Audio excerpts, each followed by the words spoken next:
ओम शांति।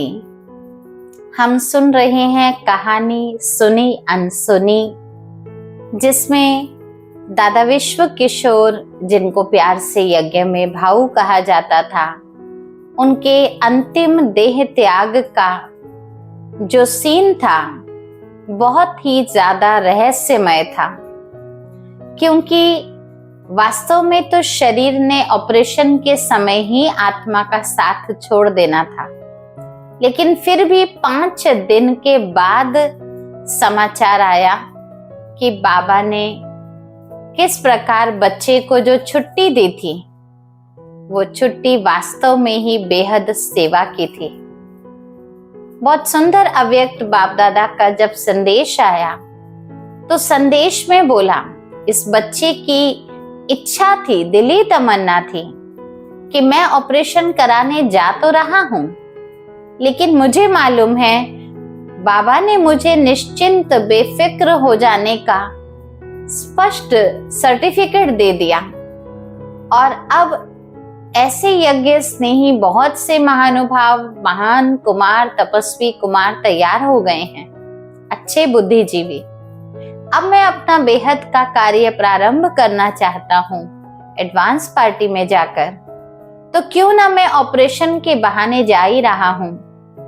तो बाबा से बच्चे ने अर्जी करी थी, बाबा मुझे ऑपरेशन थिएटर में ही, उसी टेबल पर, ऑपरेशन के टेबल पर ही शरीर छोड़ देने का ऐसा अवसर प्रदान कीजिए। लेकिन फिर भी अव्यक्त बाप दादा ने बताया कि बाबा ने उनको 5 दिन का एक्स्ट्रा लाइफ प्रदान करी। क्यों प्रदान करी? क्योंकि इसके पीछे गूढ़ रहस्य था। यदि ऑपरेशन टेबल पर ही दादा विश्व किशोर शरीर छोड़ देते तो सारा के सारा आरोप उस डॉक्टर पर लग जाता, यानी वो डॉक्टर बदनाम हो सकता था। इसलिए बच्ची की भी दिल रखनी थी और डॉक्टर ने भी जितनी सेवा करी उसका भी रिटर्न देना था। तो बाबा ने 5 दिन की लाइफ एक्स्ट्रा दी, उनके शरीर को 5वें दिन मुक्त होने दिया। और इस प्रकार 5वें दिन आत्मा शरीर से मुक्त होकर बाबा की गोद को स्वीकार कर विश्राम को प्राप्त हुई। दादा विश्व किशोर के इस अव्यक्त संदेश को प्राप्त करने के बाद हमें अनुभव हुआ कि किस प्रकार इच्छा मृत्यु का वरदान सार्थक सिद्ध होता है। बाद में रमेश भाई जी कह रहे हैं, हमने मधुबन में फोन किया, ब्रह्मा बाबा को बताया, विश्व किशोर भाऊ के पार्थिव शरीर को हम मुंबई से अहमदाबाद और फिर अहमदाबाद से आबू ले आएंगे, आपकी आज्ञा है। तो देखिए, जो व्यक्ति अंग संग रहते थे, हर सेवा में एकदम बाबा के हाथ, राइट हैंड बनकर, हाथ पकड़कर हर कदम पर चलने वाले ऐसे बाबा को जिस प्रकार उन्होंने अपना ध्येय माना था, लेकिन स्वयं ब्रह्मा बाप 1 सेकंड में इतना नष्टो मोहा न्यारे होकर कहने लगे, बच्चे उस आत्मा ने तो अपना नया जो भी सेवा का कार्य है वो शुरू भी कर दिया है। जब वो बेहद के कारोबार को प्रारंभ कर एडवांस पार्टी में चले गए हैं, तो उनके इस पार्थिव देह को, जिसमें वो आत्मा है ही नहीं, उसको आबू में लाने की क्या जरूरत है? मुंबई में ही अंतिम संस्कार करा दो। संतरी, उनकी युगल जो संतरी दादी है वो भी वही थी, और कुमारी का दादी यानी दादी प्रकाश मणि जी भी वही थी। इनसे दोनों से मिलाकर अग्नि संस्कार कराओ। इस प्रकार दादा विश्व किशोर जी के पार्थिव शरीर को भी अंतिम संस्कार मुंबई में ही करा दिया गया। 1 सेकंड में न्यारे रूप में कैसे बाबा ने हर कर्म करते हुए एकदम न्यारा होकर बच्चों को ये पाठ पढ़ाया, बच्चे नष्टो मोहा स्मृति लब्धा। इतना न्यारेपन के भाव से सारा कार्य, जो भी क्रियाक्रम आदि का था, वो पूरा हुआ। भ्राता रमेश जी ये भी बता रहे हैं कि जिस प्रकार की हलचल हॉस्पिटल में ऑपरेशन के दौरान चल रही थी, तो आप सोचिए ऑपरेशन हो जाने के भी 5 दिन तक तो बड़ी खुश खैराफत थी, लेकिन छठे दिन 5 दिन जो एक्स्ट्रा लाइफ मिली थी, छठे दिन अचानक शरीर छोड़ने का जैसे समाचार प्राप्त हुआ।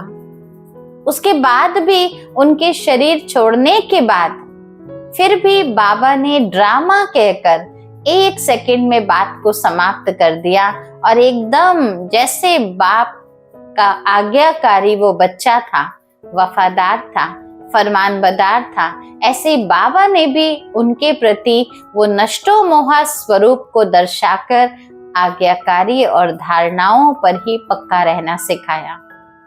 उनके शरीर छोड़ने के बाद एक संदेश पुत्री हर रोज उस आत्मा को यज्ञ का भोग खिलाने के लिए ट्रांस में जाती थी। बाप दादा उनको अनेक प्रकार के दृश्य दिखाते थे। वह उन दृश्यों का विवरण हर रोज मधुबन में आकर जो भी बताती थी वो फिर मैसेज के थ्रू भेजती थी।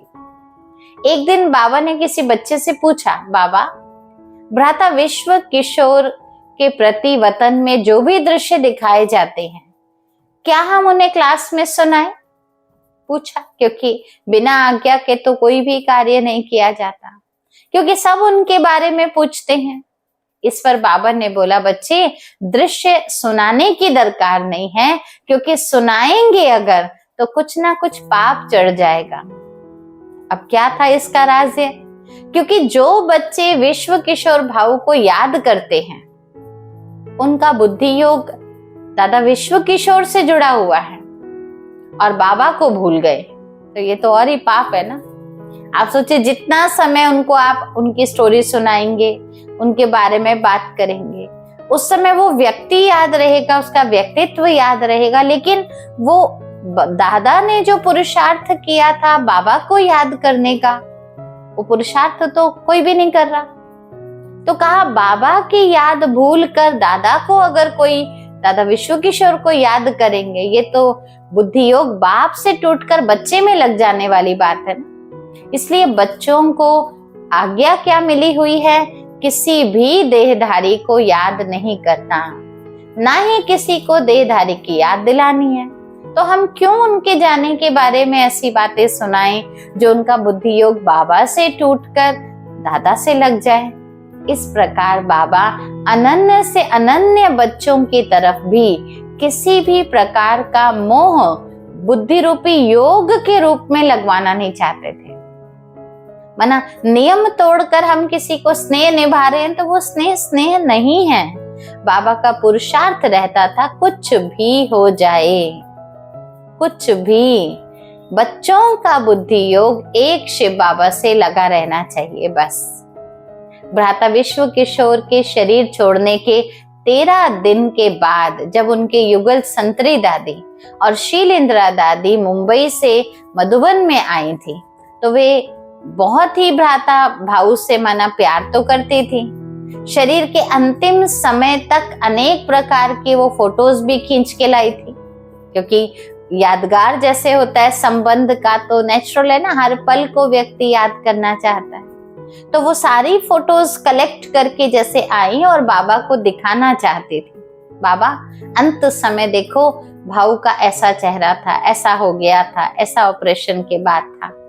तो बहुत सी फोटोज कलेक्ट करके लाई थी, परंतु बाबा की ऐसी न्यारी और प्यारी स्टेज थी, ऐसा अनुभव हो रहा था कि दादियों की हिम्मत ही नहीं हुई वो फोटो बाबा को दिखाने की। एकदम डिलीट, याद ही नहीं करना क्या हुआ क्या नहीं। उन्होंने फिर भी बाबा के महावाक्य सुनने की इच्छा से जानबूझकर एक बहन से कहा, आप वो फोटो लाए हो क्या? बाबा को क्यों नहीं दिखाई? वो तरीके से जैसे उनको बताना चाह रही थी। और बाबा बड़े न्यारे और प्यारे, एकदम जैसे साक्षी होकर उस अवस्था में स्थित थे। बाबा ने पूछ लिया, बच्ची, ये फोटो क्यों निकाले तुमने? उत्तर तो बताओ। आखिर तुमने, एक आत्मा अपनी छुट्टी लेकर गई है, आपने जीते जी सारी सेवाएं कर दी हैं, फिर आप इसकी फोटो क्यों निकाल कर लाए? अच्छा, निकाल ली, क्या करोगे इन फोटो का? क्या मधुबन में बच्चों ने विश्व किशोर भाव को नहीं देखा है जो उनकी फोटो लेकर आई हो? अच्छा, फिर उनके शव की फोटो को देखकर क्या करोगे? अंतिम विदाई जब दी जा रही थी मुंबई में, तो उसकी फोटोज जो खींच कर लाई, उस शव की फोटो का क्या करेंगे? आत्मा तो जा चुकी।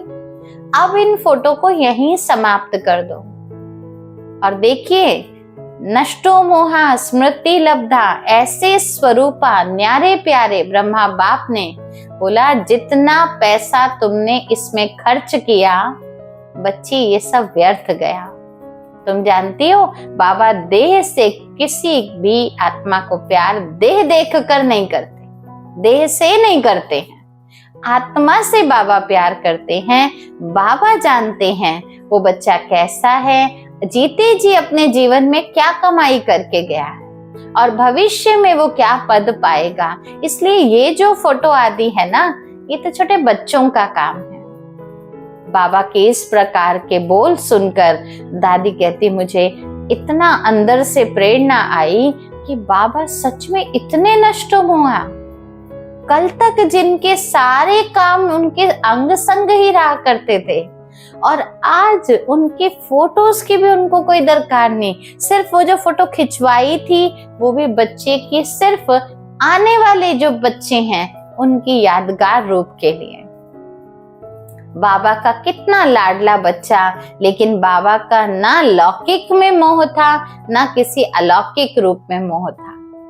उस समय संतरी दादी और शील दादी जी के मन में भी यही संकल्प था कि हम भी बाबा को, यानी भाऊ की जो अंतिम स्थिति के बारे में कुछ भी समाचार है वो सुनाएं या सुने। जब वो दोनों बहनें बाबा के सामने बैठी, बाबा ने उनका सूक्ष्म संकल्प कैच कर दिया, क्योंकि बाबा तो संकल्पों को, भावनाओं को कैच कर लेते हैं। वे बाबा को भाऊ के बारे में अंतिम समय कैसी उनकी अवस्था थी कुछ सुनाने ही वाले थे, लेकिन बाबा का रूप इतना ऑफिशियल, नष्टो मोहा न्यारा रूप, ऐसा दिव्य रूप देखा जो पास्ट की बात पास्ट। ऐसा लग रहा था बाबा को कोई इंटरेस्ट नहीं है पास्ट की बात में सुनने में। उस समय की जो अव्यक्त अवस्था में बाबा बैठे थे, बाबा ने दोनों को दृष्टि दी, दोनों ही अशरीरी स्थिति का अनुभव करने लगे और कुछ ही समय में देखते ही देखते चारों ओर जैसे शांति का वातावरण फैल गया, हर जगह जैसे एकदम सन्नाटा। और बाबा ने उन बच्ची को एकदम जैसे न्यारा कर दिया। एकदम ऐसा लगा इस बात को बच्चे की याद दिलाने की जरूरत नहीं है, बच्चा कर्म करके इतना एक्यूरेट यादगार स्थापन करके गया है जो अब किसी भी प्रकार की यादगार की आवश्यकता नहीं। फिर तो बाद में शील दादी के तन में भी भोग के समय 3 दिनों तक आत्मा का आना जाना रहा। हिस्ट्री हॉल में बैठते थे। बाबा ने ही पूछा, बच्चे कहाँ जन्म लिया है? भाऊ की आत्मा ने ना में सिर हिला दिया। बाबा ने पूछा, क्या बाबा ने मना किया है? फिर हाँ में सिर हिला दिया, मना संदेशी के द्वारा जैसे चिट चैट चल रही। बाबा ने फिर रिपीट किया, बच्चे आप अपना कार्य संपन्न करके गए हो, आपने बाबा को बेफिक्र कर दिया है, इसलिए आपसे बाबा को कोई कंप्लेंट नहीं है, किसी भी प्रकार की कोई भी कंप्लेंट नहीं है। आप जीते जी यज्ञ के सारे कारोबार को करके यथार्थ रीति सौंप कर फिर बेहद की सेवा में गए हो, इसलिए बच्चे भी सभी निश्चिंत हैं और आगे भी सभी आपके द्वारा आपकी धारणाओं की जो भी प्रेरणाएं प्राप्त करेंगे उस आधार पर अपना पुरुषार्थ आगे बढ़ाते रहेंगे। फिर तो शील दादी और जो भी संतरी दादी आदि थी, उन सबको भी बाबा से जैसे वो प्रेरणा स्पष्ट हो गई कि किस प्रकार बाबा नष्टो मोहा बनकर हमको भी ये सिखा रहे हैं कि जब वो आत्मा जीते जी अपने में किसी को भी फंसाकर नहीं गई, अपने आप को आत्मिक स्थिति में स्थित कह के गई है, तो बस फिर तो किसी प्रकार की जरूरत ही नहीं है हमें भी इस प्रकार का अभ्यास करना चाहिए, अपने आप को आत्मिक रूप से परिपक्व बनाना चाहिए। और जितना हम परिपक्व बनते जाएंगे उतना हम उस आत्मा के लिए सच्ची रूप से एक दिल के शुभ भाव और वो सात्विक भाव हम उनको सौंप सकेंगे। और ऐसी भावना प्राप्त करके दादियों ने भी एक तरह से अपनी धारणा को मजबूत बनाया, और मजबूत बनाने के साथ अपने समय को किस प्रकार अब हमें भी अपने पुरुषार्थ के आधार पर परिपक्व करना है ये सिखाया। और आखिर तो आप देखिए, जैसे दादा विश्व किशोर के अंदर एक सेवक की भावना थी, ईश्वरीय सेवा रूप की भावना थी, वो भावनाएं आज दिन तक भी उनके विषय में जब भी कोई सुनते हैं तो ऐसी ही भावनाएं अपने मन में भी लाते हैं। हर ब्रह्मावत्स भले ही पुरुष रूप में किसी भी सेवा पर सेवारत है, लेकिन दादा विश्व किशोर जी के जीवन परिचय से जब रूबरू हो जाता है तब उसको ये स्पष्ट रीति मालूम रहता है कि हमें बहनों माताओं को आगे रखना है, उनको पूरा सम्मान देना है, हर कार्य में वो आगे रहें, हम तो उनके साथ चलने के लिए सहयोगी हैं। और ऐसी छवि फैलाकर, धारणाओं में अपने दर्शाकर आज भी एक एक ब्रह्मावत्स को ऐसी प्रेरणा दादा विश्व किशोर जी के जीवन परिचय से प्राप्त होती है।